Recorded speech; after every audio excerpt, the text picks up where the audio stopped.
ਕੀ ਧੂੜ। ਟੋਡੀ ਰਾਗਨੀ ਦੇ ਅੰਦਰ ਪਾਵਨ ਸ਼ਬਦ ਗੁਰੂ ਗਰੀਬ ਨਵਾਜ ਧੰਨ ਗੁਰੂ ਅਰਜਨ ਦੇਵ ਜੀ ਸ਼ਹੀਦਾਂ ਦੇ ਸਿਰਤਾਜ, ਉਹਨਾਂ ਦਾ ਬਖਸ਼ਿਸ਼ ਕੀਤਾ ਹੋਇਆ ਧੰਨ ਗੁਰੂ ਗ੍ਰੰਥ ਸਾਹਿਬ ਜੀ ਦੇ 716 ਅੰਗ ਤੇ ਸੁਭਾਇਮਾਨ ਪ੍ਰਭੂ ਪਰਮਾਤਮਾ ਅਕਾਲ ਪੁਰਖ ਵਾਹਿਗੁਰੂ ਨੂੰ ਆਖਿਆ ਜਾਂਦਾ ਹੈ, ਜਿਸ ਦਾ ਅਰਥ ਬਣਦਾ ਹੈ ਪ੍ਰਭਤਾ ਵਾਲਾ, ਪ੍ਰਭਾਵਿਤ ਕਰਨ ਵਾਲਾ। ਇਹਦੇ 3 ਲੱਖਣ ਹੁੰਦੇ ਨੇ। ਇੱਕ ਮਨੁੱਖ ਪ੍ਰਭਾਵਿਤ ਹੁੰਦਾ ਹੈ, ਇੱਕ ਪ੍ਰਭਾਵਿਤ ਨਹੀਂ ਹੁੰਦਾ ਤੇ ਇੱਕ ਪ੍ਰਭਾਵਿਤ ਕਰਦਾ ਹੈ।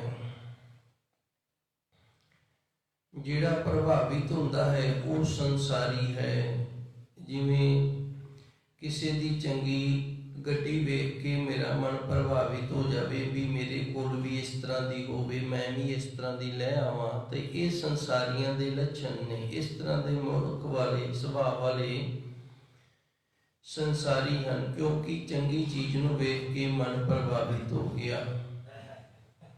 ਹੋਰ ਬਾਕੀ ਵੀ ਇਸ ਤਰ੍ਹਾਂ ਨੇ, ਕਿਸੇ ਦੀ ਚੰਗੀ ਫਸਲ ਵੇਖ ਲਈ, ਚੰਗੀ ਕੋਠੀ ਵੇਖ ਲਈ, ਉਹਨੂੰ ਵੇਖ ਕੇ ਮਨ ਦੇ ਅੰਦਰ ਲਾਲਚ ਜਿਹਾ ਆ ਜਾਣਾ, ਲਲਚਾ ਜਾਣਾ ਵੀ ਮੇਰੇ ਵੀ ਇਸ ਤਰ੍ਹਾਂ ਦੀ ਹੋਵੇ। ਇਹ ਪ੍ਰਭਾਵਿਤ ਹੁੰਦਾ ਹੈ, ਇਹ ਸੰਸਾਰੀ ਹੈ। ਦੂਜਾ ਹੈ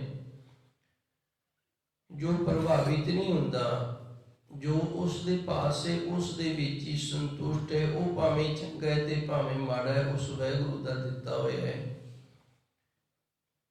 ਇਹਦੇ ਤੇ ਸੰਸਾਰ ਦੇ ਕਿਸੇ ਪਦਾਰਥ ਦਾ ਵੀ ਕੋਈ ਅਸਰ ਨਹੀਂ। ਉਹਨੂੰ ਸੰਤ ਆਖਦੇ ਨੇ। ਇਹ ਸੰਤ ਹੋ ਗਏ, ਸੰਸਾਰ ਤੋਂ ਉੱਪਰ ਉੱਠ ਕੇ ਉੱਚੇ ਦਰਜੇ ਦਾ ਮਾਲਕ। ਇਹ ਹੁਣ ਪ੍ਰਭਾਵਿਤ ਨਹੀਂ ਹੁੰਦਾ, ਭਾਵੇਂ ਕੋਈ ਕਿਸੇ ਦੀ ਕਿੰਨੀ ਸੋਹਣੀ ਗੱਡੀ ਹੋਵੇ, ਕੋਠੀ ਹੋਵੇ, ਫਸਲ ਹੋਵੇ, ਮਾਲ ਪਸ਼ੂ। ਇਹ ਕਿਸੇ ਵੀ ਸੁੰਦਰਤਾਈ ਨੂੰ ਵੇਖ ਕੇ ਉਹਦੇ ਤੋਂ ਪ੍ਰਭਾਵਿਤ ਨਹੀਂ ਹੁੰਦਾ। ਜੋ ਇਸ ਦੇ ਪਾਸ ਹੈ, ਭਾਵੇਂ ਉਹ ਚੰਗਾ ਹੈ ਭਾਵੇਂ ਮਾੜਾ ਹੈ, ਉਹਦੇ ਵਿੱਚ ਸਬਰ ਸੰਤੋਖ ਕਰਕੇ ਆਪਣਾ ਜੀਵਨ ਜਿਹੜਾ ਉਹ ਬਸਰ ਕਰ ਰਿਹਾ ਹੈ। ਇਹ ਸੰਤ ਹੈ।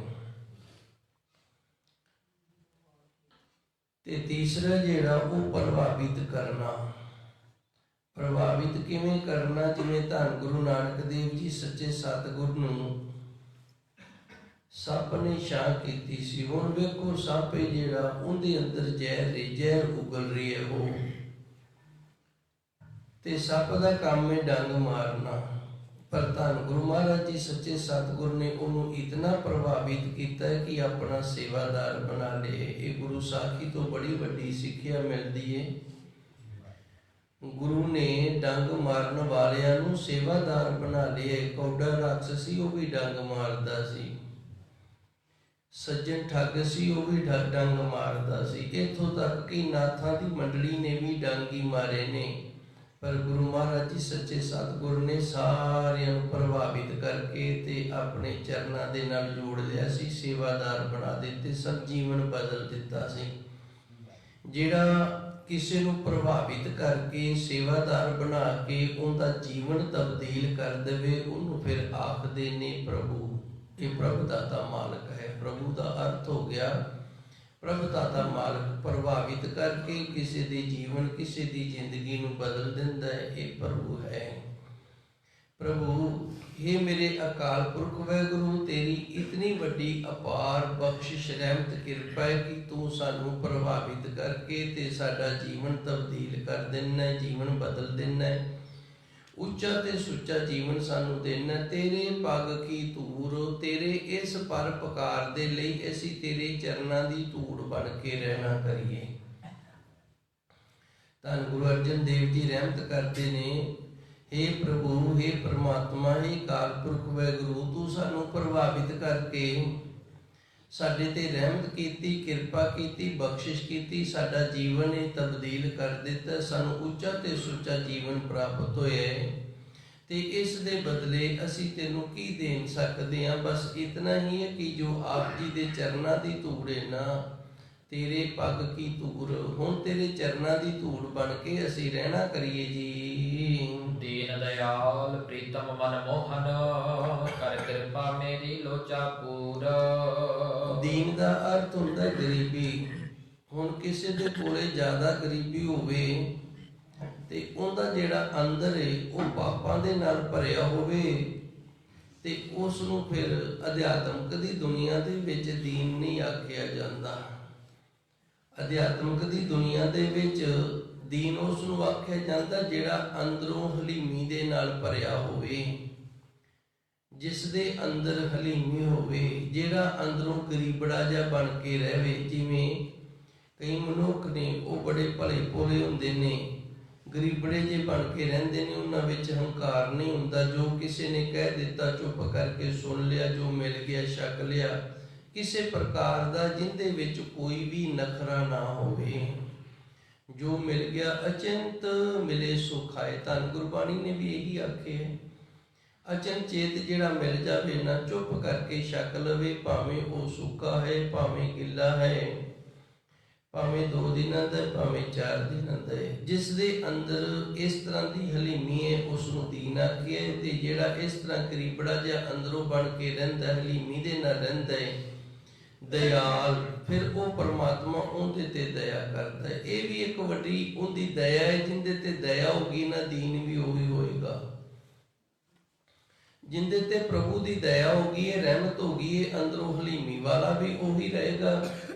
ਤੇ ਜਿਹੜਾ ਅੰਦਰੋਂ ਹਲੀਮੀ ਵਾਲਾ ਹੋ ਗਿਆ ਉਹ ਪਰਮਾਤਮਾ ਉਹਦੇ ਤੇ ਬੜੀ ਵੱਡੀ ਕਿਰਪਾ ਦਇਆ ਕਰਦਾ। ਪ੍ਰੀਤਮ, ਪ੍ਰੀਤ ਤੇ ਮਮ, ਪ੍ਰੀਤ ਪਿਆਰ ਤੇ ਮਮ ਮੇਰਾ, ਪ੍ਰੀਤਮ ਮੇਰਾ ਪਿਆਰਾ। ਇਹ ਪਰਮਾਤਮਾ ਤੂੰ ਦੀਨਾਂ ਦੇ ਉੱਤੇ ਦਇਆ ਕਰਨ ਵਾਲਾ ਹੈ ਤੇ ਮੇਰਾ ਪਿਆਰਾ ਹੈ।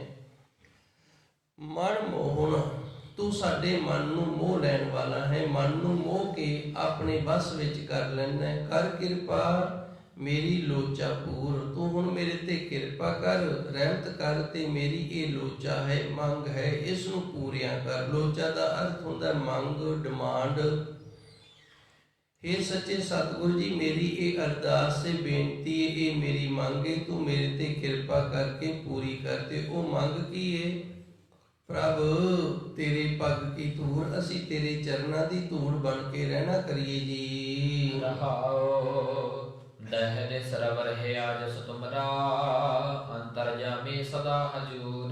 ਧੰਨ ਗੁਰੂ ਜੀ ਅੱਗੇ ਵਿਸ਼ਰਾਮ ਲਾ ਕੇ ਕਿਰਪਾ ਕਰਦੇ ਨੇ, ਇਹ ਮੇਰੇ ਪਰਮਾਤਮਾ 10 ਦਿਸ਼ਾਵਾਂ ਦੇ ਵਿੱਚ, ਭਾਵ ਚਾਰੇ ਪਾਸੇ। ਵੈਸੇ ਵਿਦਾਂਤ ਦੇ ਅੰਦਰ 10 ਦਿਸ਼ਾਵਾਂ ਮੰਨੀਆਂ ਨੇ, ਚੜ੍ਹਦਾ ਹੈ, ਛਿਪਦਾ ਹੈ, ਇਹ 2 ਹੋ ਗਈਆਂ।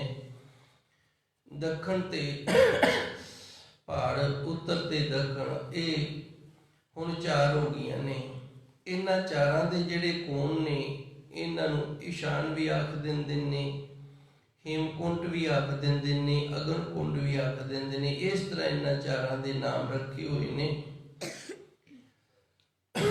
ਇਹ ਹੁਣ 8 ਹੋ ਗਈਆਂ ਨੇ। ਇੱਕ ਆਕਾਸ਼ ਤੇ ਇੱਕ ਪਤਾਲ, 2 ਮਿਲਾ ਕੇ ਇਹ 10 ਬਣ ਜਾਂਦੀਆਂ ਨੇ, 10 ਦਿਸ਼ਾ। ਫਿਰ ਇਹਦਾ ਅੱਗੇ ਅਰਥ ਕਰ ਲੈਂਦੇ ਨੇ ਚਾਰੇ ਪਾਸੇ। 10 ਦਹਿ ਦਿਸ, 10 ਦਿਸ਼ਾਵਾਂ ਦੇ ਵਿੱਚ, ਭਾਵ ਚਾਰੇ ਪਾਸੇ ਰਬ। ਰਬ ਦਾ ਅਰਥ ਹੁੰਦਾ ਹੈ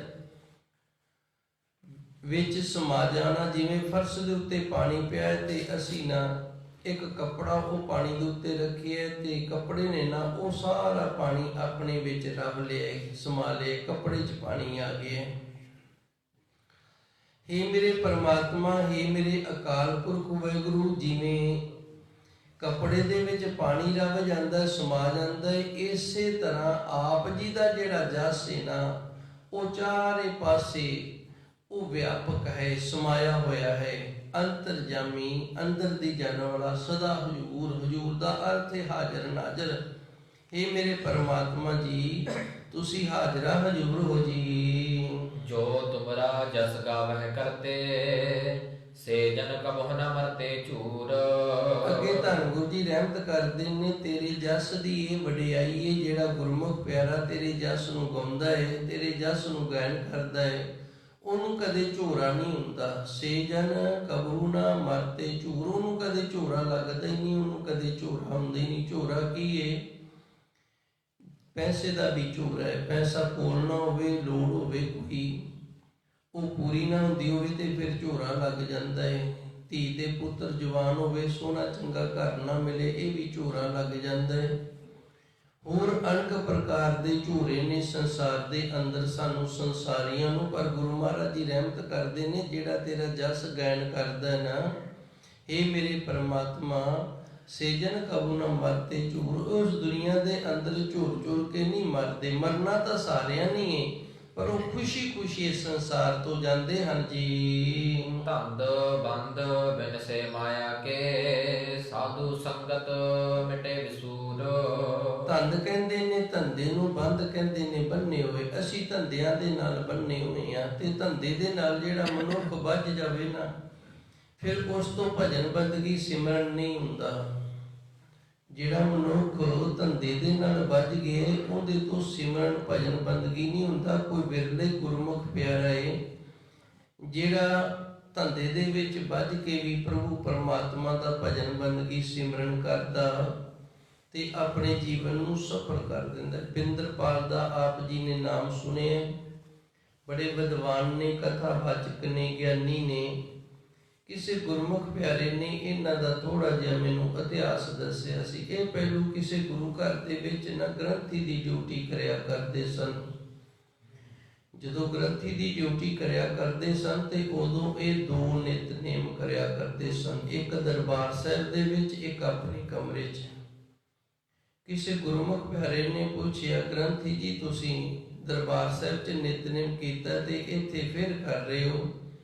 ਕਹਿੰਦਾ ਜੀ ਉਹਦੀ ਮੈਂ ਤਨਖਾਹ ਲੈ ਲੈਣਾ, ਉਹ ਮੇਰਾ ਧੰਦਾ ਹੈ, ਉਹ ਮੇਰਾ ਧੰਦਾ ਹੈ, ਉਹਦੀ ਮੈਂ ਤਨਖਾਹ ਲੈਣਾ, ਉਹਦੇ ਮੈਂ ਪੈਸੇ ਲੈਣਾ, ਤੇ ਇਹ ਜਿਹੜਾ ਮੇਰਾ ਕਮਰੇ ਦਾ ਨਿਤਨੇਮ ਹੈ, ਇਹ ਮੇਰਾ ਨਿਤਨੇਮ ਹੈ। ਇਸੇ ਤਰ੍ਹਾਂ ਤੰਦ ਬੰਦ, ਧੰਦਿਆਂ ਨੇ ਸਾਨੂੰ ਬੰਨ ਰੱਖੇ ਬਿਨ ਸੇ ਮਾਇਆ ਕੇ। ਜਿਹੜੇ ਮਾਇਆ ਦੇ ਵਾਸਤੇ ਅਸੀਂ ਧੰਦਿਆਂ ਦੇ ਵਿੱਚ ਬੰਨੇ ਹੋਏ ਆ ਨਾ, ਜਦੋਂ ਗੁਰੂ ਕਿਰਪਾ ਕਰਦਾ ਤੇ ਫਿਰ ਇਹ ਧੰਦਿਆਂ ਤੋਂ ਅਸੀਂ ਖੁੱਲ ਜਾਂਦੇ ਆ।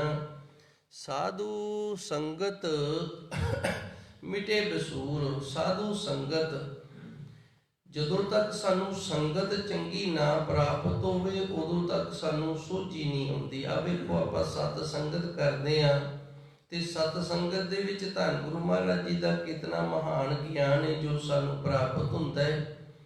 ਸੱਚੇ ਸਤਿਗੁਰ ਕਿਰਪਾ ਕਰਦੇ ਨੇ, ਸਾਧੂ ਸਰੂਪ ਗੁਰਬਾਣੀ ਹੈ, ਤੇ ਗੁਰਬਾਣੀ ਦੀ ਜਦੋਂ ਅਸੀਂ ਸੰਗਤ ਕਰਦੇ ਹਾਂ, ਮਿਟੇ ਬਸੂਰ। ਬਸੂਰ ਦਾ ਅਰਥ ਹੁੰਦਾ ਦੁੱਖ, ਬਸੂਰ ਦਾ ਅਰਥ ਹੈ ਦੁੱਖ, ਤੇ ਇਸ ਤਰ੍ਹਾਂ ਫਿਰ ਸਾਰੇ ਦੁੱਖ ਨੇ ਜਿਹੜੇ ਇਹ ਦੂਰ ਹੋ ਜਾਂਦੇ ਹਨ ਜੀ। ਸੁਖ ਸੰਪਤ ਭੋਗ ਇਸ ਜੀਅ ਕੇ, ਬਿਨ ਹਰ ਨਾਨਕ ਜਾਣੇ ਕੂਰ। ਇਹ ਸੰਸਾਰ ਦੇ ਅੰਦਰ ਮਨੁੱਖ ਕਿਤਨਾ ਵੀ ਸੁਖੀ ਹੋਵੇ, ਕਿਤਨੀ ਵੀ ਉਸ ਦੇ ਕੋਲ ਸੰਪਤੀ ਹੋਵੇ, ਤੇ ਕਿਤਨੇ ਪ੍ਰਕਾਰ ਦੇ ਉਹ ਭੋਗ ਭੋਗ ਰਿਹਾ ਹੋਵੇ, ਜੇ ਪ੍ਰਭੂ ਪਰਮਾਤਮਾ ਦਾ ਨਾਮ ਨਹੀਂ ਜਪਦਾ, ਸਿਮਰਨ ਨਹੀਂ ਕਰਦਾ, ਤੇ ਉਹ ਸਾਰੇ ਗੁਰੂ ਮਹਾਰਾਜ ਜੀ ਰਹਿਮਤ ਕਰਦੇ ਨੇ, ਸਾਰੇ ਉਸ ਦੇ ਕੀਤੇ ਹੋਏ ਕਰਮ ਜਿਹੜੇ ਸੁਖ ਭੋਗੇ ਨਾ, ਸਾਰੇ ਕੂੜ ਬਣ ਜਾਂਦੇ ਨੇ, ਸਾਰੇ ਝੂਠ ਬਣ ਜਾਂਦੇ ਨੇ, ਦੁੱਖ ਦੇਣ ਵਾਲੇ ਬਣ ਜਾਂਦੇ ਨੇ।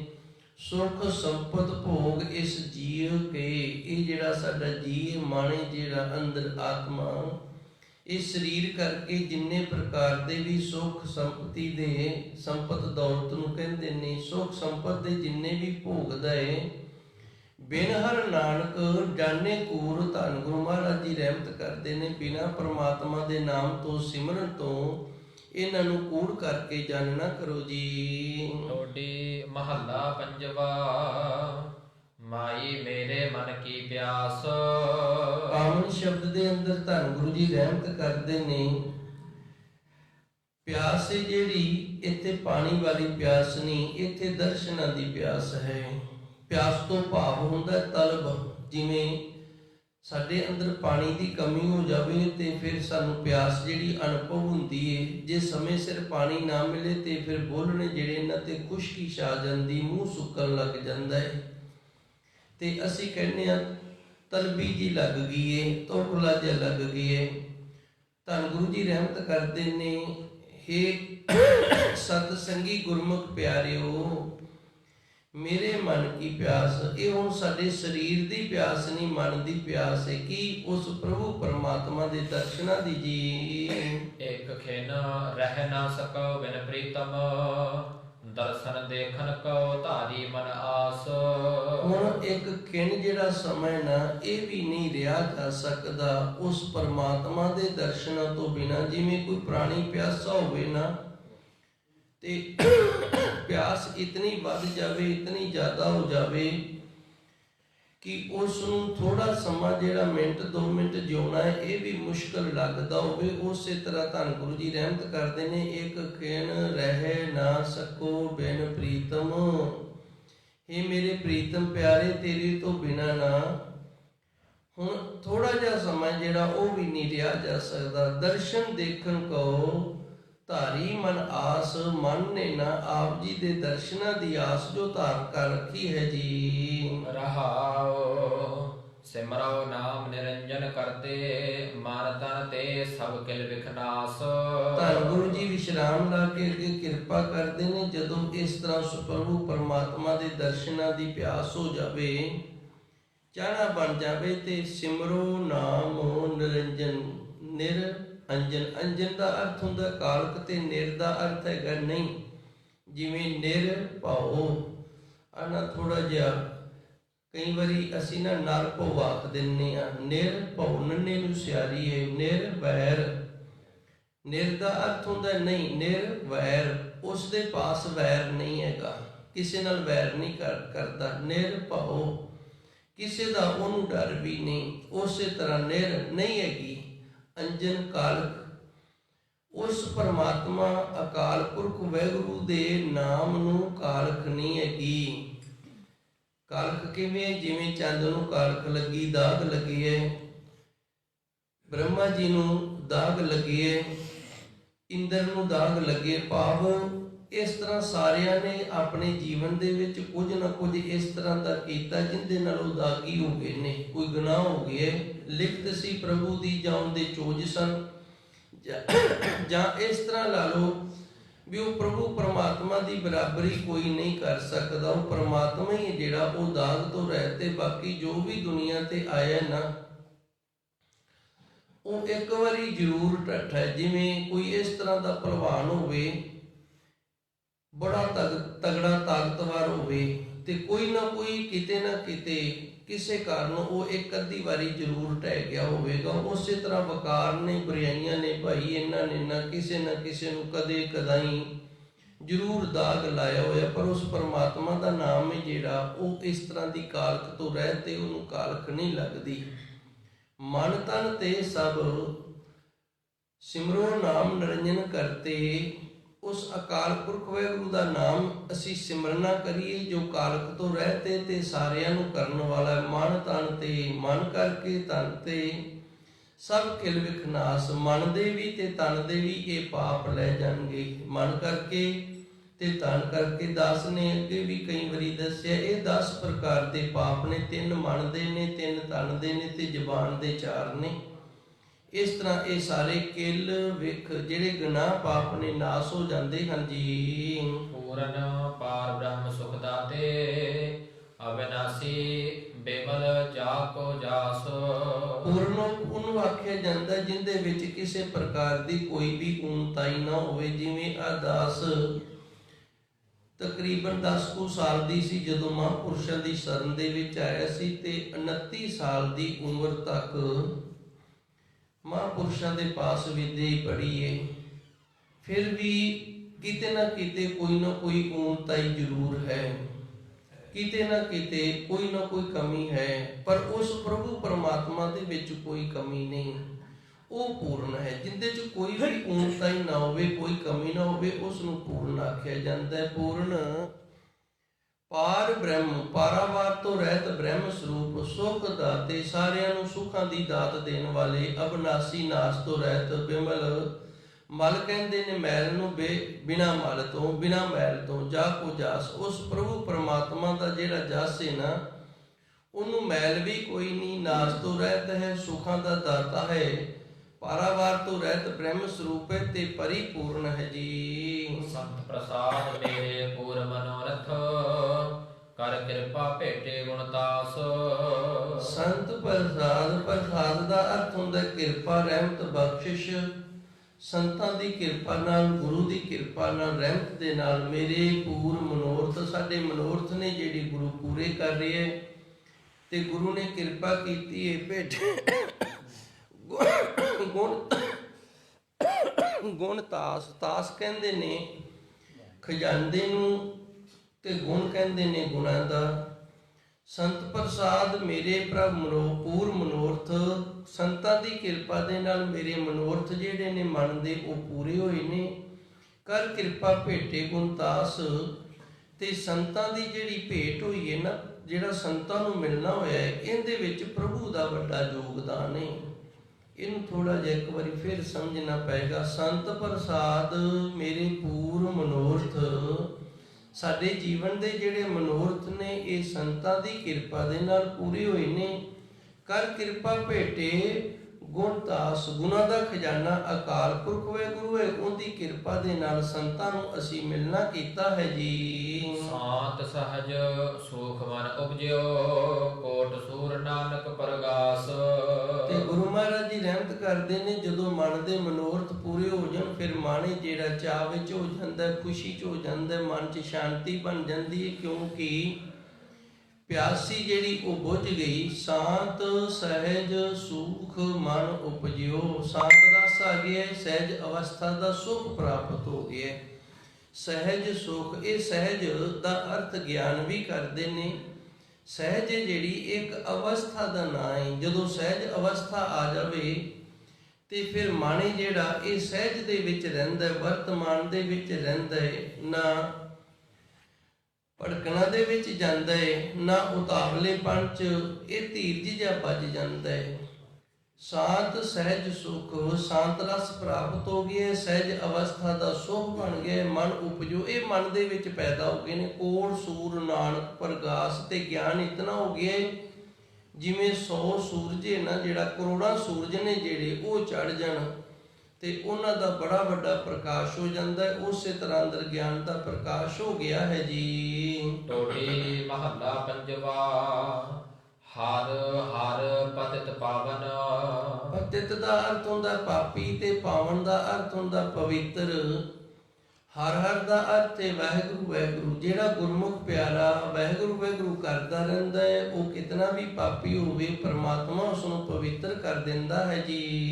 ਜੀ ਪ੍ਰਾਨ ਮਾਨ ਸੁਖ ਦਾਤਾ, ਅੰਤਰਜਾਮੀ ਮਨ ਕੋ ਭਾਵਨ।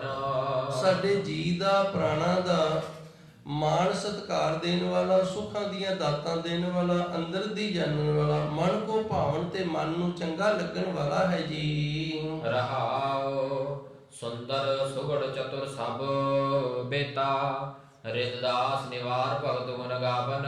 ਵਿਸ਼ਰਾਮ ਲੈ ਕੇ ਗੁਰੂ ਜੀ ਰਹਿਮਤ ਕਰਦੇ ਨੇ। ਸੁੰਦਰਤਾਈ ਦਾ ਖਜ਼ਾਨਾ ਹੈ, ਸ੍ਰੇਸ਼ਟ ਘਾੜਤਾਂ ਘੜਨ ਵਾਲਾ ਹੈ, ਚਤੁਰ ਬੜਾ ਸਿਆਣਾ ਸਮਝਦਾਰ ਹੈ, ਸਭ ਬੇਤਾ ਸਾਰੇ ਪ੍ਰਕਾਰ ਦੀ ਗਿਆਤਾ ਹੈ, ਰਿੱਧ ਦਾਸ ਨਿਵਾਸ, ਤੇ ਆਪਣੇ ਦਾਸਾਂ ਦੇ ਹਿਰਦੇ ਦੇ ਵਿੱਚ ਨਿਵਾਸ ਕਰਨ ਵਾਲਾ ਹੈ। ਭਗਤ ਗੁਣ ਗਾਵਨ, ਉਸ ਦੇ ਗੁਣਾਂ ਨੂੰ ਭਗਤ ਗਾਇਨ ਕਰਦੇ ਹਨ। ਨਿਰਮਲ ਰੂਪ ਅਨੂਪ ਸੁਆਮੀ, ਕਰਮ ਭੂਮ ਬੀਜਨ ਸੋ ਖਾਵਨ।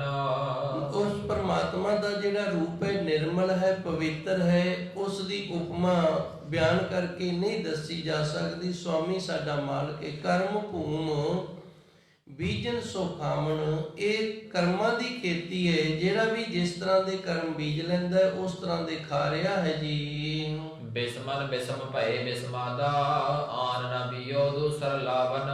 ਬਿਸਮਨ ਦਾ ਅਰਥ ਹੁੰਦਾ ਹੈ ਹੈਰਾਨ ਹੋ ਜਾਣਾ, ਅਚਰਜ ਹੋ ਜਾਣਾ। ਜਦੋਂ ਉਸ ਦੀ ਇਸ ਤਰ੍ਹਾਂ ਦੀ ਕੁਦਰਤ ਨੂੰ ਅਸੀਂ ਵੇਖਦੇ ਹਾਂ ਤੇ ਮਨ ਇਹਨਾਂ ਜਿਹੜਾ ਬੜਾ ਬਿਸਮ ਹੋ ਜਾਂਦਾ ਹੈ। ਬਿਸਮਨ ਬਿਸਮ ਭੈ ਬਿਸਮਾਦਾ, 3 ਡਿਗਰੀਆਂ ਨੇ, ਜਿਵੇਂ ਅੰਗਰੇਜ਼ੀ 'ਚ ਹੁੰਦੀਆਂ ਨੇ ਗੁੱਡ ਬੈਟਰ ਬੈਸਟ, ਉਸੇ ਤਰ੍ਹਾਂ ਬਿਸਮ ਬਿਸਮਾਦ ਹੋ ਗਿਆ। ਉਸ ਤੋਂ ਅੱਗੇ ਫਿਰ ਹੋਰ ਬਿਸਮ ਬਿਸਮਾਦਾ, ਫਿਰ ਮਗਨ ਹੋ ਗਿਆ ਉਸ ਦੇ ਇਸ ਕੌਤਕ ਨੂੰ ਵੇਖ ਕੇ। ਆਨ ਨਾ ਬੀਓ, ਕੋਈ ਦੂਜਾ ਹੋਰ ਨਹੀਂ, ਦੂਸਰ ਲਾਵਣ, ਜਿਹੜਾ ਕੋਈ ਦੂਜਾ ਇਸ ਤਰ੍ਹਾਂ ਦਾ ਆਨੰਦ ਦੇਣ ਵਾਲਾ ਹੋਵੇ ਜੀ। ਰਸਨਾ ਸਿਮਰ ਸਿਮਰ ਜਸ ਜੀਵਾ, ਨਾਨਕ ਦਾਸ ਸਦਾ ਬਲ ਜਾਵਨ। ਰਸਨਾ ਦੇ ਨਾਲ ਉਸ ਪਰਮਾਤਮਾ ਦਾ ਵਾਹਿਗੁਰੂ ਵਾਹਿਗੁਰੂ ਨਾਮ ਜਪਸ, ਜਿਹੜਾ ਸਿਮਰ ਕੇ ਜਪ ਕੇ ਜੀਣਾ ਬਣਦਾ ਹੈ। ਧੰਨ ਗੁਰੂ ਜੀ ਰਹਿਮਤ ਕਰਦੇ ਨੇ। ਦਾਸ ਸਦਾ ਬਲਜਾਵਣ, ਜਿਹੜੇ ਉਸ ਪਰਮਾਤਮਾ ਦੇ ਦਾਸਾ ਭਾਵ ਦੇ ਵਿੱਚ ਰਹਿੰਦੇ ਨੇ, ਆਪਣੇ ਵਾਹਿਗੁਰੂ ਤੋਂ ਵਾਰਨੇ ਬਲਿਹਾਰਨੇ ਜਾਂਦੇ ਹਨ। ਟੋਡੀ ਮਹੱਲਾ ਪੰਜਵਾ। ਮਾਈ ਮਾਇਆ ਛਲ। ਪਾਵਨ ਸ਼ਬਦ ਦੇ ਅੰਦਰ ਧੰਨ ਗੁਰੂ ਜੀ ਨੇ ਰਹਿਮਤ ਕੀਤੀ ਉਸ ਅਕਾਲ ਪੁਰਖ ਵਾਹਿਗੁਰੂ ਦੀ, ਜੋ ਬ੍ਰਹਮ ਮਾਇਆ ਹੈ ਨਾ, ਛਲ, ਇਹ ਮਨੁੱਖ ਨੂੰ ਕਿਤੇ ਨਾ ਕਿਤੇ ਜ਼ਰੂਰ ਛਲ ਲੈਂਦੀ ਏ। ਇਹਦਾ ਕਰਮ ਹੀ ਹੈ ਨਾ ਜਿਹੜਾ, ਉਹ ਛਲਣਾ ਹੈ ਜੀ। ਤ੍ਰਿਣ ਕੀ ਅਗਨ ਮੇਘ ਕੀ ਛਾਇਆ, ਗੋਬਿੰਦ ਭਜਨ ਬਿਨ ਹੜਕਾ ਜਲ। ਤੇ ਇਹ ਮਨੁੱਖ ਦੇ ਕੋਲ ਰਹਿੰਦੀ ਕਿਵੇਂ ਹੈ? ਜਿਵੇਂ ਕੱਖਾਂ ਦੀ ਅੱਗ ਹੋਵੇ ਨਾ, ਤੇ ਇੱਕੇ ਵਾਰੀ ਭਬਾਕਾ ਜਾਂ ਨਿਕਲ ਜਾਂਦਾ ਤੇ ਮਗਰ ਸੁਆਹ ਬਣ ਜਾਂਦੀ। ਜਿਹੜੀਆਂ ਮੋਟੀਆਂ ਲੱਕੜਾਂ ਹੁੰਦੀਆਂ ਨੇ ਉਹ ਹੌਲੀ ਹੌਲੀ ਮੱਚਦੀਆਂ ਨੇ, ਸਹਿਜ ਨਾਲ ਮੱਚਦੀਆਂ ਨੇ, ਤੇ ਮੱਚਣ ਤੋਂ ਬਾਅਦ ਵੀ ਪਿੱਛੇ ਕੋਲੇ ਛੱਡ ਜਾਂਦੀਆਂ ਨੇ। ਪਰ ਆ ਖੇਤਾਂ ਦੇ ਵਿੱਚ ਅਸੀਂ ਘਾਹ ਫੂਸ ਇਕੱਠਾ ਕਰਕੇ ਜਦੋਂ ਅੱਗ ਲਾਉਂਦੇ ਆ ਨਾ, ਉਹ ਇੱਕੇ ਵਾਰੀ ਮੱਚ ਕੇ ਤੇ ਮਗਰ ਸੁਆਹ ਜੀ ਰਹਿ ਜਾਂਦੀ। ਇਸ ਤਰ੍ਹਾਂ ਇਹ ਛਲਦੀ ਕਿਵੇਂ ਹੈ? ਇੱਕੇ ਵਾਰੀ ਉਛਾਲਾ ਜਿਹਾ ਬਣ ਕੇ ਆ ਜਾਂਦਾ ਹੈ ਤੇ ਮਗਰ ਕੁਝ ਵੀ ਨਹੀਂ ਰਹਿੰਦਾ। ਮੇਘ ਕੀ ਛਾਇਆ, ਦੂਜਾ ਦ੍ਰਿਸ਼ਟਾਂਤ ਦਿੱਤਾ। ਮੇਘ ਕਹਿੰਦੇ ਨੇ ਬੱਦਲ ਨੂੰ। ਹੁਣ ਬੱਦਲ ਹੈ ਜਿਹੜਾ, ਇਹਦੀ ਛਾਂ ਇਧਰੋਂ ਆਈ ਤੇ ਇਧਰ ਨੂੰ ਗਈ ਚਲੀ। ਗੋਬਿੰਦ ਭਜਨ ਬਿਨ ਹੜ ਕਾ ਜਲ, ਤੀਜਾ ਪ੍ਰਮਾਣ ਦਿੱਤਾ ਹੈ ਪਾਣੀ। ਹੜ ਕਹਿੰਦੇ ਨੇ ਫਲੱਡ ਨੂੰ। ਜਿਵੇਂ ਪਿੱਛੇ ਜ਼ਿਆਦੀ ਬਾਰਿਸ਼ ਹੋ ਜਾਵੇ ਤੇ ਦਰਿਆ ਨੇ ਜਿਹੜੇ ਇਹ ਉਛਲ ਜਾਂਦੇ ਨੇ, ਉਛਾਲ ਜਿਹਾ ਖਾ ਕੇ ਤੇ ਉਸ ਤੋਂ ਬਾਅਦ ਫਿਰ ਉਸੇ ਆਪਣੀ ਸਥਿਤੀ ਦੇ ਵਿੱਚ ਆ ਜਾਂਦੇ ਨੇ। ਇਹ ਤਿੰਨ ਪ੍ਰਮਾਣ ਨੇ। ਇੱਕ ਤਾਂ ਜਿਹੜੀ ਘਾਹ ਫੂਸ ਦੀ ਅੱਗੇ ਉਹ ਦੱਸਿਆ ਗੁਰੂ ਜੀ ਨੇ, ਦੂਜੀ ਬੱਦਲਾਂ ਦੀ ਛਾਂ ਦੱਸਿਆ, ਤੇ ਤੀਜਾ ਜਿਹੜਾ ਹੈ ਨਾ ਉਹ ਫਲੱਡ ਦੱਸਿਆ, ਹੜ੍ਹ ਦੱਸਿਆ। ਵਰਸ਼ਾ ਰੀਤੂ ਦੇ ਵਿੱਚ ਇਹ ਜ਼ਿਆਦਾ ਦਰਿਆਵਾਂ ਦੇ ਵਿੱਚ ਆਉਂਦਾ ਹੈ। ਇਹ ਮਾਇਆ ਜਿਹੜੀ ਹੈ, ਮਾਇਆ ਛਲ, ਮਾਇਆ ਜਿਹੜੀ ਹੈ ਛਲਦੀ ਹੈ। ਛਲਦੀ ਕਿਵੇਂ ਹੈ? ਇਹ ਫਿਰ ਇਸ ਤਰ੍ਹਾਂ ਆਉਂਦੀ ਹੈ ਜਿਵੇਂ ਹੁਣ ਕੱਖਾਂ ਦੀ ਅੱਗ, ਹੁਣ ਇੱਕੇ ਵਾਰੀ ਮੱਚ ਗਈ, ਉਸ ਤੋਂ ਬਾਅਦ ਫਿਰ ਛਲ ਗਿਆ। ਜਦੋਂ ਛਲ ਗਿਆ ਬੰਦਾ ਫਿਰ ਖਾਲੀ ਕਰਤਾ। ਇਸੇ ਤਰ੍ਹਾਂ ਬੱਦਲਾਂ ਦੀ ਜਿਹੜੀ ਛਾਂ ਹੈ ਉਹ ਇੱਕੇ ਵਾਰੀ ਆਈ ਤੇ ਫਿਰ ਪਾਸੇ ਹੋ ਗਈ। ਹੁਣ ਮਾਇਆ ਆਈ ਹੈ ਤੇ ਚਲੀ ਗਈ ਹੈ, ਫਿਰ ਛਲਿਆ ਗਿਆ। ਗੋਬਿੰਦ ਭਜਨ ਬਿਨ, ਇਹ ਹੁੰਦਾ ਕਦੋਂ ਹੈ? ਉਦੋਂ ਹੁੰਦਾ ਜਦੋਂ ਅਸੀਂ ਪ੍ਰਭੂ ਪਰਮਾਤਮਾ ਦਾ ਭਜਨ ਨਹੀਂ ਕਰਦੇ। ਹੜ ਕਾ ਜਲ, ਉਸ ਪਰਮਾਤਮਾ ਕਾਲ ਪੁਰਖ ਵਾਹਿਗੁਰੂ ਦੇ ਭਜਨ ਤੋਂ ਬਿਨਾਂ ਭਾਈ ਇਹ ਫਲੱਡ ਦੀ ਤਰ੍ਹਾਂ ਆਉਂਦੀ ਹੈ ਤੇ ਛਲ ਕੇ ਚਲੀ ਜਾਂਦੀ ਹੈ ਜੀ। ਰਹਾਉ ਛੋੜ ਸਿਆਣਪ ਬਹੁ ਚਤੁਰਾਈ, ਦੋਏ ਕਰ ਜੋੜ ਸਾਧ ਮਗ ਚੱਲ। ਵਿਸ਼ਰਾਮ ਲੈ ਕੇ ਗੁਰੂ ਮਹਾਰਾਜ ਜੀ ਰਹਿਮਤ ਕਰਦੇ ਨੇ। ਛੋੜ ਸਿਆਣਪ, ਸਿਆਣਪ ਕਿਹੜੀ ਹੈ? ਮਾਇਆ ਇਕੱਤਰਤ ਕਰਨ ਦੀ ਇਹ ਸਿਆਣਪ ਏ। ਛੱਡਦੇ ਨੂੰ ਬਹੁ ਚਤੁਰਾਈ, ਤੇ ਹੋਰ ਅਸੀਂ ਚਲਾਕੀਆਂ ਵਾਲੀਆਂ ਜਿਹੜੀਆਂ ਗੱਲਾਂ ਕਰਦੇ ਆ ਇਹ ਵੀ ਛੱਡ ਦਈਏ। ਤੇ ਕਰਨਾ ਕੀ ਏ? ਦੋਏ ਕਰ ਜੋੜ, ਦੋਵੇਂ ਹੱਥ ਜੋੜ ਨਾ ਕਰੀਏ। ਸਾਧ ਮਗ ਚੱਲ, ਤੇ ਜਿਹੜੇ ਰਸਤੇ ਤੇ ਸਾਧੂ ਸੰਤ ਚੱਲ ਰਹੇ ਨੇ ਨਾ, ਉਸ ਰਸਤੇ ਤੇ ਚੱਲਣਾ ਕਰੀਏ ਜੀ। ਸਿਮਰ ਸੁਆਮੀ ਅੰਤਰਜਾਮੀ, ਮਾਨੁਖ ਦੇਹ ਕਾ ਇਹੋ ਉਤਮ ਫਲ। ਧੰਨ ਗੁਰੂ ਜੀ ਰਹਿਮਤ ਕਰਦੇ ਨੇ, ਸਿਮਰਨਾ ਕਰ ਆਪਣੇ ਮਾਲਕ ਨੂੰ ਜੋ ਤੇਰੇ ਅੰਦਰ ਦੀ ਹਾਲਤ ਨੂੰ ਜਾਣਦਾ ਹੈ। ਤੇ ਮਨੁੱਖਾ ਸਰੀਰ ਹੈ ਨਾ ਜਿਹੜਾ, ਇਹ ਮਨੁੱਖਾ ਦੇਹ ਹੈ ਜਿਹੜੀ, ਇਹਦਾ ਸਭ ਤੋਂ ਉੱਤਮ ਸ੍ਰੇਸ਼ਟ ਫਲ ਇਹੀ ਹੈ ਕਿ ਉਸ ਪ੍ਰਭੂ ਪਰਮਾਤਮਾ ਦਾ ਸਿਮਰਨ ਭਜਨ ਬੰਦਗੀ ਕੀਤਾ ਜਾਵੇ ਜੀ। ਵੇਦ ਬਖਿਆਨ ਕਰਤ ਸਾਧੂ ਜਨ, ਭਾਗਹੀਣ ਸਮਝਤ ਨਹੀਂ ਖਲ। ਵੇਦ ਬਖਿਆਨ, ਬਖਿਆਨ ਦਾ ਅਰਥ ਹੁੰਦਾ ਕਥਾ ਕਰਨੀ। ਵੇਦਾਂ ਦੀ ਜੇ ਅਸੀਂ ਕਥਾ ਕਰਦੇ ਹਾਂ ਤੇ ਉਹਦੇ ਵਿੱਚ ਵੀ ਇਸੇ ਤਰ੍ਹਾਂ ਦੱਸਿਆ ਜਿਵੇਂ ਧੰਨ ਗੁਰੂ ਮਹਾਰਾਜ ਜੀ ਦੀ ਪਾਵਨ ਬਾਣੀ ਦੱਸ ਰਹੀ ਹੈ। ਸਾਧੂ ਜਨ ਕਰਤ ਬਖਿਆਨ, ਤੇ ਜਿਹੜੇ ਸਾਧੂ ਜਨ ਬਖਿਆਨ ਕਰਦੇ ਨੇ ਨਾ, ਕਥਾ ਕਰਦੇ ਨੇ, ਉਹ ਵੀ ਇਹੀ ਦੱਸਦੇ ਨੇ। ਭਾਗਹੀਨ ਸਮਝਤ ਨਹੀਂ ਖਲ, ਖਲ ਕਹਿੰਦੇ ਨੇ ਮੂਰਖ ਨੂੰ, ਭਾਗਹੀਨ ਕਹਿੰਦੇ ਨੇ ਜਿੰਦੇ ਕਰਮ ਮਾੜੇ ਹੋਣ, ਸਮਝਤ ਨਹੀਂ। ਹੁਣ ਗੁਰੂ ਮਹਾਰਾਜ ਜੀ ਰਹਿਮਤ ਕਰਦੇ ਨੇ, ਵੇਦਾਂ ਨੇ ਵੀ ਇਸੇ ਤਰ੍ਹਾਂ ਬਖਿਆਨ ਕੀਤਾ ਏ। ਸਾਧੂ ਸੰਤ ਵੀ ਇਹੀ ਗੱਲ ਦੱਸਦੇ ਨੇ, ਪਰ ਮਾੜੇ ਭਾਗ ਹੋਣ ਕਰਕੇ ਅਸੀਂ ਮੂਰਖ ਲੋਕਾਂ ਜਿਹੜੇ ਸਮਝ ਨਹੀਂ ਰਹੇ ਹਾਂ ਜੀ। ਪ੍ਰੇਮ ਭਗਤ ਰਾਚੇ ਜਨ ਨਾਨਕ, ਹਰ ਸਿਮਰਨ ਦਹਿਨ ਭਏ ਮਲ। ਪ੍ਰੇਮਾ ਭਗਤੀ ਦੇ ਵਿੱਚ ਜਿਨ੍ਹਾਂ ਦਾ ਮਨ ਰਚ ਗਿਆ, ਗੁਰਮੁਖ ਪਿਆਰੇ ਗੁਰਸਿੱਖਾਂ ਦਾ, ਉਹਨਾਂ ਨੇ ਹਰੀ ਪਰਮਾਤਮਾ ਦਾ ਸਿਮਰਨ ਕਰਕੇ ਦਹਿਨ ਭਏ ਮਲ। ਮਲ ਦਾ ਅਰਥ ਹੈ ਮੈਲ, ਜਿਹੜੀ ਪਾਪਾਂ ਦੀ ਮੈਲ ਹੈ ਉਹ ਸਾੜ ਲਈ ਹੈ ਜੀ। ਟੋਡੀ ਮਹੱਲਾ ਪੰਜਵਾ। ਮਾਈ ਚਰਨ ਗੁਰ ਮਿਠੇ। ਧੰਨ ਗੁਰੂ ਜੀ ਪਾਵਨ ਸ਼ਬਦ ਅੰਦਰ ਗੁਰੂ ਦੀ ਵਡਿਆਈ ਕਰਦੇ ਨੇ। ਇਹ ਗੁਰਮੁਖ ਪਿਆਰੇ ਸਤ ਸੰਗਿਓ, ਚਰਨ ਗੁਰ ਮਿਠੇ। ਧੰਨ ਗੁਰੂ ਮਹਾਰਾਜ ਜੀ ਦੇ ਚਰਨ ਨੇ ਨਾ ਜਿਹੜੇ, ਇਹ ਸੋਖ ਦੇਣ ਵਾਲੇ ਨੇ, ਮਿਠਾਸ ਦੇਣ ਵਾਲੇ ਨੇ। ਇੱਕ ਨਾ ਭੀਮ ਚੰਦ ਰਾਜੇ ਦਾ ਵਜ਼ੀਰ ਸੀ, ਇਹਦਾ ਨਾਮ ਸੀ ਦੇਵੀ ਦਾਸ। ਭੀਮ ਚੰਦ ਰਾਜਾ ਜਿਹੜੇ ਪਹਾੜੀ ਰਾਜੇ ਹੋਏ ਨੇ 22 ਧਾਰ ਦੇ, ਉਹਨਾਂ ਵਿੱਚੋਂ ਭੀਮ ਚੰਦ ਰਾਜਾ ਜਿਹੜਾ ਇਹਨਾਂ ਸਾਰਿਆਂ ਦਾ ਮੁਖੀ ਸੀ, ਤੇ ਉਹਦਾ ਇੱਕ ਵਜ਼ੀਰ ਸੀ, ਉਹਦਾ ਨਾਮ ਸੀ ਦੇਵੀ ਦਾਸ।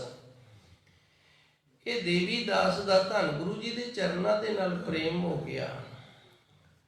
ਜਦੋਂ ਧੰਨ ਗੁਰੂ 10ਵੇਂ ਪਾਤਸ਼ਾਹ ਗੁਰੂ ਗੋਬਿੰਦ ਸਿੰਘ ਮਹਾਰਾਜ ਜੀ ਦੇ ਪਾਵਨ ਚਰਨਾਂ ਦੇ ਨਾਲ ਪ੍ਰੇਮ ਹੋ ਗਿਆ, ਤੇ ਜਦੋਂ ਵੀ ਕੋਈ ਗੱਲ ਕਰਿਆ ਕਰੇ ਭੀਮ ਚੰਦ ਤੇ ਦੇਵੀ ਦਾਸ ਗੁਰੂ ਚਰਨਾਂ ਦੀ ਵਡਿਆਈ ਕਰਨ ਲੱਗ ਜਿਆ ਕਰੇ। ਹੁਣ ਵੇਖੋ, ਜਿਹੜਾ ਸਾਡਾ ਮਨ ਦਾ ਵੈਰੀ ਹੁੰਦਾ, ਜਿਹਦੇ ਨਾਲ ਮਨ ਨਹੀਂ ਮਿਲਦਾ, ਉਹਦੀ ਕੋਈ ਸਾਡੇ ਕੋਲ ਵਡਿਆਈ ਕਰੇ, ਭਾਵੇਂ ਸਾਨੂੰ ਪਤਾ ਹੀ ਹੋਵੇ ਵੀ ਉਹ ਚੰਗਾ, ਪਰ ਸਾਡੇ ਤੋਂ ਫਿਰ ਵੀ ਨਹੀਂ ਸਾਰੀ ਜਾਂਦੀ। ਜਿਹਦੇ ਨਾਲ ਸਾਡਾ ਮਨ ਮੁਟਾਵ ਹੋ ਗਿਆ ਨਾ, ਉਹਦੀ ਜੇ ਕੋਈ ਚੰਗੀ ਗੱਲ, ਕੋਈ ਵਡਿਆਈ ਸਾਡੇ ਕੋਲ ਕਰੇ ਤੇ ਸਾਨੂੰ ਸਹਾਰਨੀ ਬੜੀ ਔਖੀ ਹੋ ਜਾਂਦੀ। ਇਹਨੂੰ ਈਰਖਾ ਆਖਦੇ ਨੇ। ਇਹ ਈਰਖਾ ਦੇ ਕਾਰਨ ਹੁੰਦਾ ਹੈ। ਹੁਣ ਭੀਮ ਚੰਦ ਦੇ ਕੋਲ ਦੇਵੀ ਦਾਸ ਜਿਹੜਾ ਇਹ ਵਡਿਆਈ ਕਰ ਰਿਹਾ ਸੀ, ਤੇ ਭੀਮ ਚੰਦ ਨੂੰ ਸਹਾਰਨੀ ਬੜੀ ਔਖੀ ਹੋ ਜਾਂਦੀ। ਇੱਕ ਦਿਨ ਵੇਖਿਆ, 2 ਦਿਨ ਵੇਖਿਆ, 4 ਦਿਨ ਵੇਖਿਆ, ਇੱਕ ਦਿਨ ਅੱਕ ਗਿਆ। ਕਹਿੰਦਾ ਤੂੰ ਵਜ਼ੀਰ ਮੇਰਾ ਤੇ ਵਡਿਆਈ ਗੁਰੂ ਮਹਾਰਾਜ ਜੀ ਦੀ ਕਰਦਾ, ਕਹਿੰਦੇ ਚਲੋ ਇਹਦੀਆਂ ਨਾ ਅੱਖਾਂ ਦੇ ਵਿੱਚ ਸਲਾਈਆਂ ਫੇਰ ਦਿਓ, ਕਿਉਂਕਿ ਇਹਨੇ ਕਹਿ ਦਿੱਤਾ ਸੀ ਗੁਰੂ ਜੀ ਦੇ ਤੂੰ ਵੀ ਦਰਸ਼ਨ ਕਰਕੇ ਆ ਸ਼ਰਧਾ ਦੇ ਨਾਲ, ਤੇ ਤੇਰਾ ਵੀ ਗੁਰੂ ਚਰਨਾਂ ਨਾਲ ਪ੍ਰੇਮ ਹੋ ਜਾਏਗਾ। ਕਹਿੰਦਾ ਜਿਨ੍ਹਾਂ ਅੱਖਾਂ ਦੇ ਨਾਲ ਤੂੰ ਦਰਸ਼ਨ ਕਰਤਾ ਸੀ, ਔਖਾ ਹੀ ਨਹੀਂ ਰਹਿਣ ਦੇਣੀਆਂ। ਜਦੋਂ ਇਹਦੀਆਂ ਅੱਖਾਂ ਦੇ ਵਿੱਚ ਸਲਾਈਆਂ ਫੇਰਨ ਲੱਗੇ, ਤੇ ਇਹਨੇ ਨੇਤਰ ਮੁੰਦ ਕੇ ਗੁਰੂ ਚਰਨਾਂ ਦੇ ਨਾਲ ਜੋੜ ਲਏ ਤੇ ਪਹਾੜੀ ਤੋਂ ਛੱਡ ਦਿੱਤਾ। ਤੇ ਗੁਰੂ ਮਹਾਰਾਜ ਜੀ ਸੱਚੇ ਸਤਿਗੁਰ ਇੱਧਰ ਬੈਠੇ ਨੇ, ਤੇ ਜਿਵੇਂ ਮਾਸ ਸੜਦਾ ਨਾ, ਚਮੜੀ ਸੜਦੀ, ਸਮੈਲ ਆਈ, ਤੇ ਮਾਤਾ ਗੁਜਰ ਕੌਰ ਜੀ ਦੌੜ ਕੇ ਆਏ ਵੀ ਇੱਧਰੋਂ ਸਮੈਲ ਕਿੱਧਰੋਂ ਆਉਣ ਲੱਗ ਗਈ ਹੈ। ਸਾਹਿਬ ਜੀ ਦੇ ਕਮਰੇ ਦੇ ਵਿੱਚੋਂ, ਜਿੱਥੇ ਸਾਹਿਬ ਜੀ ਆਸਣ ਲਾ ਕੇ ਬੈਠੇ ਨੇ, ਇੱਧਰੋਂ ਸਮੈਲ ਆਉਣ ਲੱਗ ਗਈ ਹੈ। ਜਦੋਂ ਆਣ ਕੇ ਦੇਖਿਆ ਤੇ ਦੋਹਾਂ ਚਰਨਾਂ ਦੇ ਵਿੱਚ ਜ਼ਖਮ ਹੋਏ ਨੇ, ਤੇ ਖੂਨ ਜਿਹੜਾ ਉਹ ਨਿਕਲ ਰਿਹਾ ਹੈ। ਮਾਤਾ ਗੁਜਰ ਕੌਰ ਜੀ ਨੇ ਸਾਹਿਬ ਜੀ ਨੂੰ ਬੇਨਤੀ ਕੀਤੀ, ਜੀ ਇਹ ਕਿਵੇਂ ਹੋ ਗਿਆ ਜੀ?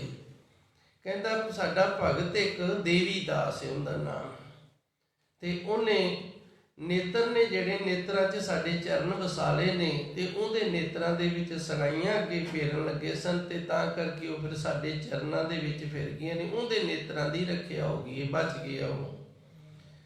ਮਾਈ ਚਰਨ ਗੁਰ ਮਿੱਠੇ, ਇਸ ਤਰ੍ਹਾਂ ਜਿਨ੍ਹਾਂ ਨੂੰ ਗੁਰੂ ਜੀ ਦੇ ਚਰਨ ਮਿੱਠੇ ਲੱਗਦੇ ਨੇ ਨਾ, ਫਿਰ ਉਹ ਆਪਣੇ ਨੇਤਰਾਂ ਦੇ ਵਿੱਚ ਗੁਰੂ ਦੇ ਚਰਨਾਂ ਨੂੰ ਵਸਾ ਕੇ ਰੱਖਦੇ ਨੇ। ਹੋਰ ਵੀ ਬੜੇ ਗੁਰਸਿੱਖਾਂ ਦਾ ਇਸ ਤਰ੍ਹਾਂ ਦਾ ਇਤਿਹਾਸ ਹੈ। ਧੰਨ ਗੁਰੂ ਹਰਿਰਾਏ ਸਾਹਿਬ ਮਹਾਰਾਜ ਜੀ ਇੱਕ ਦਿਨ ਸਵੇਰ ਤੋਂ ਲੈ ਕੇ ਸ਼ਾਮ ਤੱਕ ਹੀ ਚੌਂਕੜਾ ਮਾਰ ਕੇ ਬੈਠੇ ਰਹੇ ਅਡੋਲ, ਤੇ ਦੋਵੇਂ ਪੈਰ ਨੇ ਨਾ, ਚਰਨ ਨੇ ਗੁਰੂ ਜੀ ਨੇ ਇੱਕ ਥਾਂ ਤੇ ਟਿਕਾ ਰੱਖੇ। ਤੇ ਸੰਗਤਾਂ ਨੇ ਬੜੀਆਂ ਹੈਰਾਨ ਹੋ ਗਈਆਂ ਵੀ ਗੁਰੂ ਮਹਾਰਾਜ ਜੀ ਅੱਗੇ ਅੱਜ ਪ੍ਰਸ਼ਾਦਾ ਛਕਣ ਵੀ ਨਹੀਂ ਆਏ, ਇੱਕੇ ਥਾਂ ਤੇ ਅਡੋਲ ਬੈਠੇ ਨੇ। ਇਹਨਾਂ ਦਾ ਵੀ ਇੱਕ ਗੁਰਸਿੱਖ ਸੀ ਕਾਬਲ ਕਧਾਰ ਦੇ ਵਿੱਚ, ਤੇ ਉਹਦੀ ਪ੍ਰੀਤ ਲੱਗ ਗਈ ਗੁਰੂ ਚਰਨਾਂ ਦੇ ਵਿੱਚ, ਤੇ ਸੁਰਤ ਦੇ ਨਾਲ ਗੁਰੂ ਜੀ ਦੇ ਦੋਵੇਂ ਚਰਨ ਪਕੜਦੇ ਤੇ ਛੱਡੇ ਨਹੀਂ। ਸੋ ਧੰਨ ਗੁਰੂ ਮਹਾਰਾਜ ਜੀ ਰਹਿਮਤ ਕਰਦੇ ਨੇ, ਮਾਈ ਚਰਨ ਗੁਰ ਮਿੱਠੇ। ਇਸ ਤਰ੍ਹਾਂ ਨਾ ਧੰਨ ਗੁਰੂ ਮਹਾਰਾਜ ਜੀ ਦੇ ਚਰਨ ਨੇ ਨਾ, ਜਿਹੜੇ ਗੁਰਮੁਖ ਪਿਆਰਿਆਂ ਨੂੰ ਬੜੇ ਮਿੱਠੇ ਲੱਗਦੇ ਨੇ। ਸੰਤ ਮਹਾਂਪੁਰਸ਼ ਬਾਬਾ ਠਾਕਰ ਸਿੰਘ ਜੀ, ਇਹਨਾਂ ਦੇ ਜੀਵਨ ਦੀ ਵੀ ਇੱਕ ਗਾਥਾ, ਉਹ ਵੀ ਮੈਂ ਆਪ ਜੀ ਦੀ ਹਾਜ਼ਰ ਕਰਾਂਗਾ। ਇੱਕ ਵਾਰੀ ਸੇਵਾ ਕੀਤੀ, ਜਦੋਂ ਕਿਤੇ ਅਵਸਥਾ ਜਵਾਨ ਸੀ, ਗੁਰੂ ਮਹਾਰਾਜ ਜੀ ਦੀ ਸੇਵਾ ਕੀਤੀ, ਸੁਖਾਸਨ ਕੀਤਾ, ਤੇ ਅਚਨਚੇਤ ਨਾ ਕਿਤੇ ਇੱਕ ਅੰਗ ਸੇਵਾ ਕਰਦਿਆਂ ਤੋਂ ਮੁੜ ਗਿਆ।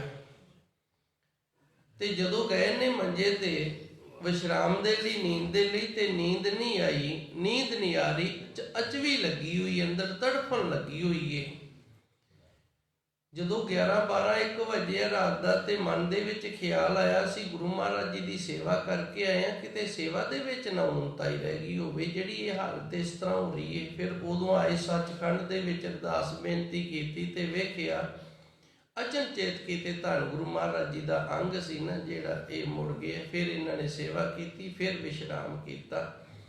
ਇਸ ਤਰ੍ਹਾਂ ਜਿਨ੍ਹਾਂ ਗੁਰਮੁਖ ਪਿਆਰਿਆਂ ਦੀ ਗੁਰੂ ਚਰਨਾਂ ਦੇ ਨਾਲ ਪ੍ਰੀਤ ਹੁੰਦੀ ਹੈ ਨਾ, ਫਿਰ ਉਹਨਾਂ ਨੂੰ ਗੁਰੂ ਦੇ ਚਰਨ ਸਾਰੇ ਪਦਾਰਥਾਂ ਦੇ ਨਾਲੋਂ ਮਿੱਠੇ ਲੱਗਦੇ ਨੇ। ਸੋ ਧੰਨ ਗੁਰੂ ਅਰਜਨ ਦੇਵ ਜੀ ਰਹਿਮਤ ਕਰਦੇ ਨੇ, ਮਾਈ ਇਹ ਸਤ ਸੰਗਿਓ ਚਰਨ ਗੁਰ ਮਿੱਠੇ, ਅਸੀਂ ਗੁਰੂ ਦੇ ਚਰਨਾਂ ਨੂੰ ਨਾ ਇਸ ਤਰ੍ਹਾਂ ਮਿੱਠੇ ਕਰਕੇ ਜਾਣਨਾ ਕਰੀਏ ਜੀ। ਵੱਡੇ ਭਾਗ ਦੇਗਾ ਪਰਮੇਸ਼ਰ, ਕੋਟ ਫਲਾ ਦਰਸ਼ਨ ਗੁਰ ਡਿਠੇ।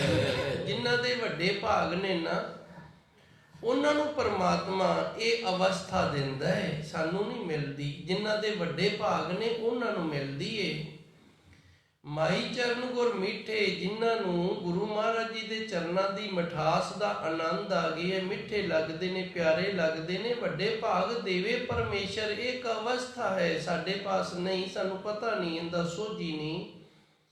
ਇਹ ਜਾਂ ਦੇਵੀ ਦਾਸ ਨੂੰ ਪਤਾ ਹੈ ਤੇ ਜਾਂ ਸੰਤ ਬਾਬਾ ਠਾਕੁਰ ਸਿੰਘ ਜੀ ਨੂੰ ਪਤਾ, ਜਿਨ੍ਹਾਂ ਨੇ ਗੁਰੂ ਦੇ ਚਰਨਾਂ ਦੀ ਮਿਠਾਸ ਨੂੰ ਮਾਣਿਆ। ਵੱਡੇ ਭਾਗ ਦੇਵੇ ਪਰਮੇਸ਼ਰ, ਵੱਡੇ ਭਾਗ ਹੋਣ ਤੇ ਪ੍ਰਭੂ ਪਰਮਾਤਮਾ ਇਹ ਅਵਸਥਾ ਸਾਨੂੰ ਬਖਸ਼ਿਸ਼ ਕਰ ਦਵੇ। ਕੋਟ ਫਲਾ ਦਰਸ਼ਨ ਗੁਰ ਡੀਠੇ। ਅਰਦਾਸ ਬੇਨਤੀ ਕਰਦਾ ਨਾ, ਗੁਰੂ ਮਹਾਰਾਜ ਜੀ ਦੀ ਸੰਥਿਆ ਕਰਾਇਆ ਕਰੋ। ਕੋਈ ਜ਼ਰੂਰੀ ਨਹੀਂ ਵੀ ਅਸੀਂ ਗ੍ਰੰਥੀ ਬਣਨਾ ਤਾਂ ਹੀ ਕਰਨੀ ਹੈ, ਗੁਰੂ ਮਹਾਰਾਜ ਜੀ ਦੇ ਦਰਸ਼ਨਾਂ ਦੇ ਲਈ ਕਰਨੀ ਹੈ।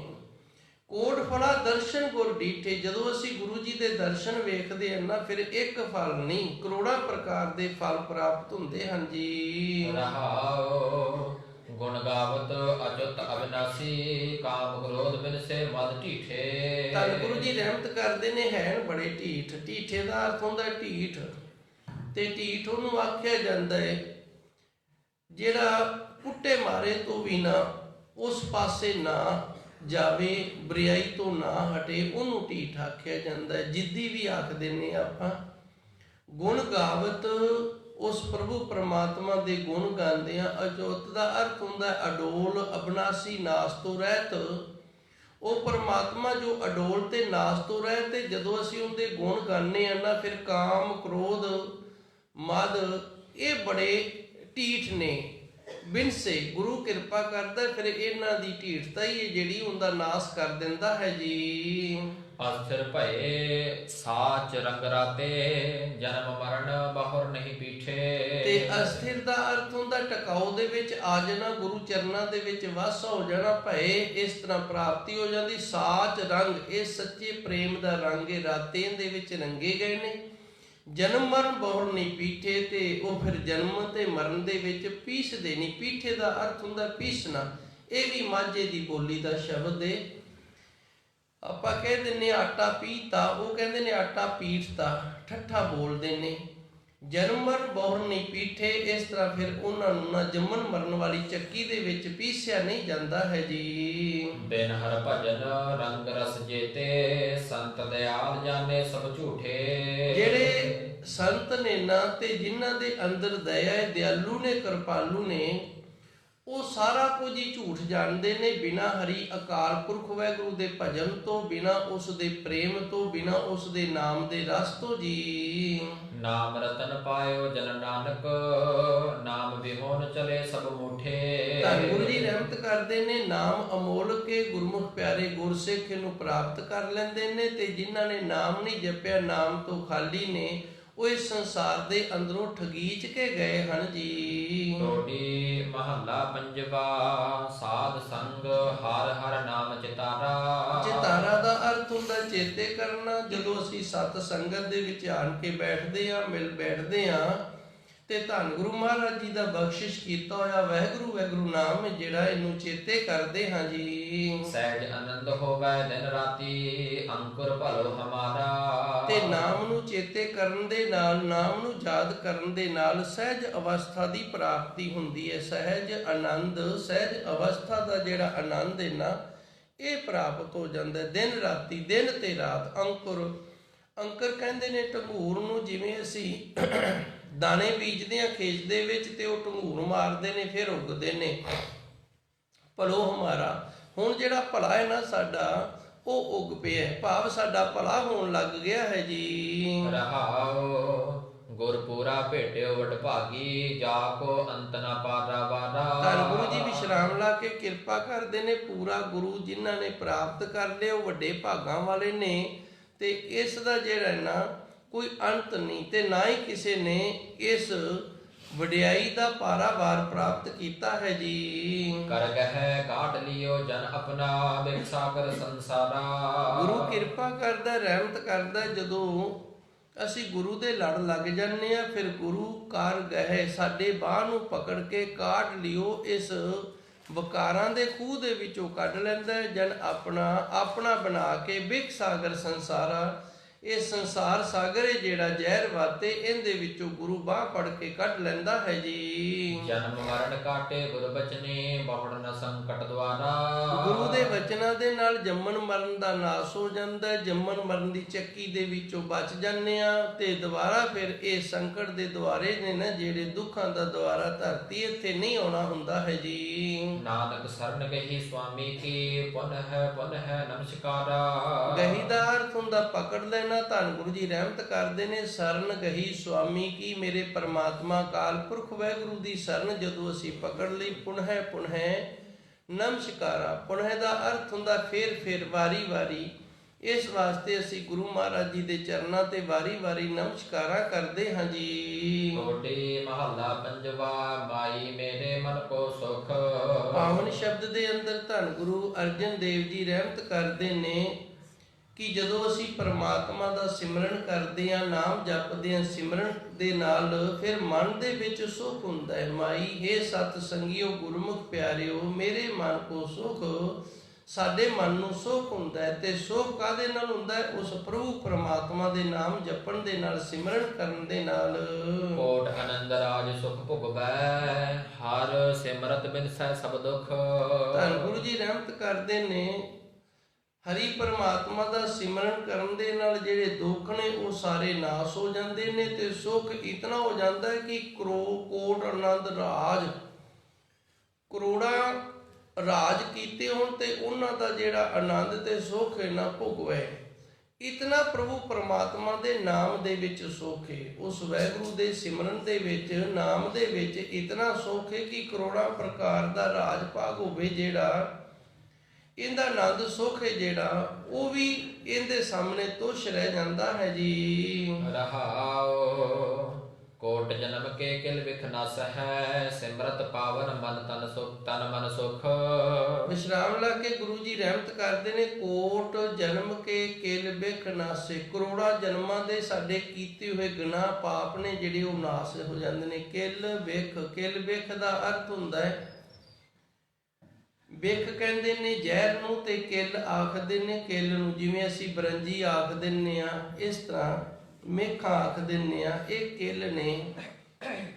ਜ਼ਹਿਰ ਲਾ ਕੇ, ਜ਼ਹਿਰ ਦੀ ਪਾਣ ਵਾਲੇ ਜਿਹੜੇ ਕਿਲ ਨੇ ਨਾ, ਉਹ ਸਰੀਰ ਤੇ ਲਾਏ ਜਾਣ, ਖੋਬੇ ਜਾਣ, ਤੇ ਹੁਣ ਵੇਖੋ ਕਿਤਨਾ ਦੁੱਖ ਹੁੰਦਾ ਹੈ। ਇਸੇ ਤਰ੍ਹਾਂ ਸਾਡੇ ਕੀਤੇ ਹੋਏ ਪਾਪ ਨੇ ਜਿਹੜੇ, ਉਹ ਦੁੱਖ ਰੂਪ ਹੋ ਕੇ ਜਦੋਂ ਅਸੀਂ ਭੋਗਦੇ ਆ ਨਾ, ਉਹ ਵੀ ਇਸੇ ਤਰ੍ਹਾਂ ਹੀ ਜ਼ਹਿਰ ਦੀਆਂ ਕਿੱਲਾਂ ਦੀ ਤਰ੍ਹਾਂ ਦੁੱਖ ਦਿੰਦੇ ਨੇ। ਕੋੜ ਜਨਮ ਕੇ, ਇਹ ਕੋਈ ਇੱਕ ਜਨਮ ਦੇ ਨਹੀਂ ਹੈਗੇ, ਪਿਛਲੇ ਕਰੋੜਾਂ ਜਨਮਾਂ ਦੇ ਨੇ।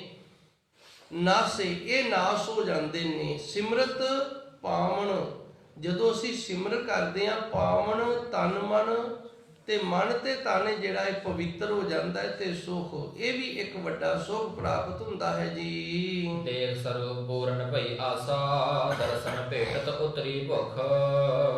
ਦੇਖ ਸਰੂਪ, ਜਦੋਂ ਉਸ ਪ੍ਰਭੂ ਪਰਮਾਤਮਾ ਦੇ ਪਾਵਨ ਸਰੂਪ ਨੂੰ ਦੇਖਿਆ ਨਾ, ਫਿਰ ਮਨ ਦੀਆਂ ਸਾਰੀਆਂ ਆਸਾਂ ਨੇ ਜਿਹੜੀਆਂ ਇਹ ਪੂਰੀਆਂ ਹੋ ਜਾਂਦੀਆਂ ਨੇ। ਭਾਵ ਮਨ ਦੇ ਵਿੱਚ ਕੋਈ ਉਸ ਪ੍ਰਭੂ ਪਰਮਾਤਮਾ ਦੇ ਸਰੂਪ ਤੋਂ ਬਿਨਾਂ ਕੋਈ ਆਸ ਹੀ ਨਹੀਂ ਰਹਿੰਦੀ। ਬਾਕੀ ਸਾਰੀਆਂ ਆਸਾਂ ਜਿਹੜੀਆਂ ਉਹ ਤੁਛ ਲੱਗਣ ਲੱਗ ਜਾਂਦੇ ਨੇ। ਦਰਸ਼ਨ ਭੇਟ ਤੋਂ ਉਤਰੀ ਭੁੱਖ, ਤੇ ਜਦੋਂ ਦਰਸ਼ਨ ਪ੍ਰਾਪਤ ਹੋ ਜਾਣ, ਫਿਰ ਮਨ ਦੀ ਜਿਹੜੀ ਭੁੱਖ ਹੈ ਨਾ, ਉਹ ਨਾਸ ਹੋ ਜਾਂਦੀ, ਉਤਰ ਜਾਂਦੀ ਹੈ ਜੀ। ਚਾਰ ਪਦਾਰਥ ਅਸ਼ਟ ਮਹਾ ਸਿਧ, ਕਾਮ ਧੇਨ ਪਾਰ ਜਾਤ ਹਰ ਹਰ ਰੁਖ। ਇਹਨਾਂ ਕੁਝ ਇੱਕ ਪ੍ਰਾਤਨ ਸਮੇਂ ਦੇ ਵਿੱਚ ਇਸ ਤਰ੍ਹਾਂ ਦੇ ਸਾਧਨ ਬਣਾਏ ਮੰਨੇ ਗਏ ਸਨ ਵੀ ਇਹਨਾਂ ਦੇ ਨਾਲ ਮਨੁੱਖ ਇਹਨਾਂ ਜਿਹੜਾ ਇਹਨੂੰ ਦੁਨੀਆ ਦੇ ਅੰਦਰ ਸੁਖ ਦੀ ਪ੍ਰਾਪਤ ਹੁੰਦੀ ਹੈ, ਇਹਦੀਆਂ ਇਛਾਵਾਂ ਪ੍ਰਾਪਤ ਹੁੰਦੀਆਂ ਨੇ। ਇੱਕ ਤਾਂ ਕਾਮ ਤਿੰਨ ਗਾਊ, ਇੱਕ ਪਾਰਜਤ ਰੁੱਖ, ਇੱਕ ਚਿੰਤਾਮਣੀ, ਇਹਨਾਂ ਦੇ ਇਸ ਤਰ੍ਹਾਂ ਨਾਮ ਨੇ। ਕਾਮ ਤਿੰਨ, ਇੱਕ ਗਾਂ ਕਹਿੰਦੇ ਨੇ ਜਿਹੜੇ ਜਿੰਦੇ ਪਾਸ ਇਹ ਆ ਜਾਵੇ ਨਾ, ਜਿਹਨੂੰ ਇਹਦੀ ਪ੍ਰਾਪਤੀ ਹੋ ਜਾਵੇ ਤੇ ਉਹਦੇ ਪਾਸ ਜਾ ਕੇ ਮੁਖ ਚੋਂ ਜਿਹੜਾ ਕੁਝ ਬੋਲਣਾ ਕਰੇ ਉਸ ਨੂੰ ਫਿਰ ਇਹ ਗਾਂ ਜਿਹੜੀ ਏ ਇਹ ਉਦੋਂ ਹੀ ਦੇ ਦਿੰਦੀ ਏ, ਪ੍ਰਾਪਤ ਹੋ ਜਾਂਦਾ ਹੈ। ਇਸੇ ਤਰ੍ਹਾਂ ਪਾਰਜਾਤ ਰੁੱਖ, ਇਹ ਇੱਕ ਰੁੱਖ ਸੀ ਜਿਹੜਾ ਸਮੁੰਦਰ ਨੂੰ ਰਿੜਕਣ ਤੋਂ ਨਿਕਲਿਆ ਸੀ। ਇਹਨੂੰ ਇੱਛਾ ਪੂਰਕ ਰੁੱਖ ਵੀ ਆਖਿਆ, ਵੀ ਇੱਛਾ ਪੂਰੀ ਕਰਦਾ। ਇਹਨੂੰ ਫਿਰ ਇੰਦਰ ਦੇਵਤੇ ਨੇ ਆਪਣੇ ਪਾਸ ਰੱਖ ਲਿਆ ਸੀ ਤੇ ਇੰਦਰ ਦੇਵਤੇ ਦੀ ਪਤਨੀ ਦਾ ਨਾਂ ਰੁਚੀ। ਉਹਨੇ ਇਸ ਨੂੰ ਬੜਾ ਪਸੰਦ ਕੀਤਾ ਤੇ ਬੜਾ ਪਿਆਰ ਕਰਦੀ ਸੀ। ਇੱਕ ਵਾਰੀ ਕ੍ਰਿਸ਼ਨ ਭਗਵਾਨ ਜਦੋਂ ਇੰਦਰ ਦੇਵਤੇ ਦੇ ਨਾਲ ਗਿਆ, ਇੰਦਰ ਦੇਵਤੇ ਦੇ ਪਾਸ ਗਿਆ ਤੇ ਇਹਦੀ ਇੱਕ ਪਤਨੀ ਸੀ, ਉਹ ਨਾਲ ਗਈ। ਉਹਦਾ ਨਾਂ ਸੀ ਸਤਿਆਭਾਗ, ਸ਼ਾਇਦ ਇਸ ਤਰ੍ਹਾਂ ਦਾ ਨਾਂ ਹੈ, ਕੋਈ ਥੋੜਾ ਵਿਸਰ ਗਿਆ ਹੈ।